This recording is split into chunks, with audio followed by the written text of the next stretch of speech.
ગઈકાલે આ વિસ્તારની અંદર આ સ્થળ ખાતે એક અકસ્માત થયેલો હતો, જેમાં વરરાજાની ગાડી લઈને એક શિખાઉ ડ્રાઈવરે આ સામે દેખાય છે શિવધારા હોટલ, આ હોટલની અંદર ગાડી નાખી દીધેલી હતી. ખૂબ મોટા પાયે હોટલને પણ નુકસાન કરેલું હતું.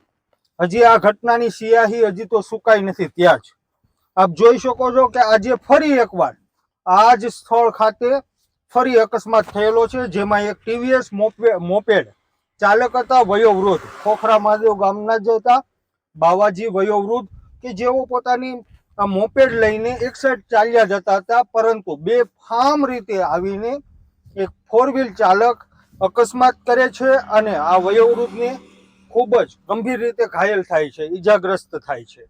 હવે આમ જોઈએ ને તો ધારી તુલસીશ્યામ રોડ કે જે તાજેતરમાં બનેલો છે, અને હા, જ્યારે અહીંથી અજાણ્યા વાહન ચાલકો હોય કે પછી અહીંના જાણીતા વાહન ચાલકો હોય, તેઓ બધા બેફામ રીતે આ વિસ્તારની અંદરથી પોતાના વાહનો ચલાવે છે અને અકસ્માત કરી રહેલા છે. કોઈને પણ બીજા જે વાહન ચાલકો હોય એની જરા પણ ચિંતાઓ રહેતી નથી અને તેઓ અકસ્માતને નોતરું આપે છે. સામેવાળા ગમે એટલા ચાલાક હોય ડ્રાઈવર, પણ હા, જે મારફાડ રીતે પૂરપાટ ઝડપે જે વાહન ચાલકો અહીંથી પસાર થાય છે, તેઓ કોઈકને ને કોઈકને હડફેટે લેતા હોય છે. ત્યારે આપણે સરકારની પાસે પણ આશા અને અપેક્ષા રાખી, જવાબદાર ઇજનેરને પણ આપણે આ વિડીયોના માધ્યમથી એવી રજૂઆત કરીએ છીએ કે ધારી તુલસીશ્યામ હાઈવે ઉપર જ્યાં ગામ વિસ્તાર આવે છે, કે ખોખરા મહાદેવ હોય કે પછી અન્ય કોઈ પણ ગામ વિસ્તાર જ્યાં વળાંક પણ આવે છે, ત્યાં સાઇનબોર્ડ મારવામાં હજુ પણ આવેલા નથી. ગતિ મર્યાદા ધીમી કરવા માટે વાહન ચાલકોને કોઈ પણ જાતની સૂચનાઓ આપવામાં આવતી નથી. કોઈ પણ જગ્યાએ તમે જોઈ શકો છો કે આ જે હાઈવે છે એની ઉપરથી પૂરપાટ ઝડપે લોકો પોતાના વાહનો ચલાવી રહેલા છે, પરંતુ ગતિ નિયંત્રણ માટે બમ્પ પણ મૂકવામાં આવેલો નથી. લોકો એવું ઈચ્છી રહેલા છે કે સ્પીડ બ્રેકર અહીં મૂકવામાં આવે, સાથે જ હિમખીમડીપરાથી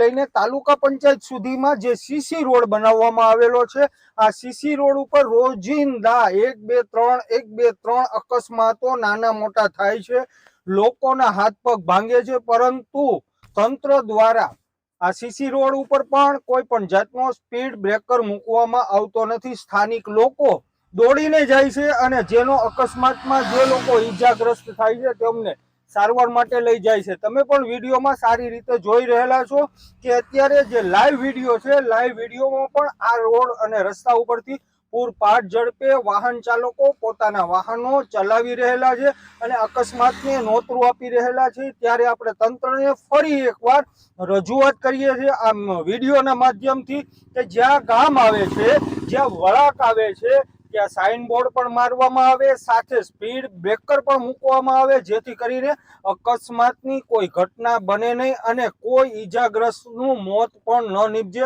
આપણે આશા અને અપેક્ષા રાખી રહ્યા છીએ. તમે જોઈ શકો છો કે આ તુલસીશ્યામ હાઈવે ઉપરથી વાહન ચાલકો નીકળી રહેલા છે, પરંતુ હા, ગતિ મર્યાદા વાહનની થોડી વધારે છે. તાજેતરમાં જ રોડ સારો બનેલો છે, પરંતુ વાહન ચાલકો અત્યારે બેફામ ગતિએ પોતાના વાહનો ચલાવી રહેલા છે. તમે સૌ વિડીયોની અંદર પણ આ દ્રશ્યો નિહાળી રહેલા છો. અત્યારે તો હાલમાં જે આ મોટર સાયકલ ચાલક છે ઈજાગ્રસ્ત થયેલા વયોવૃદ્ધને હાલ ધારીની સિવિલ હોસ્પિટલમાં સારવાર અર્થે ખસેડવામાં આવેલા છે, જ્યાંથી વધુ સારવાર માટે તેઓને રિફર પણ કરે તેવા સમાચાર હાલ મળી રહેલા છે.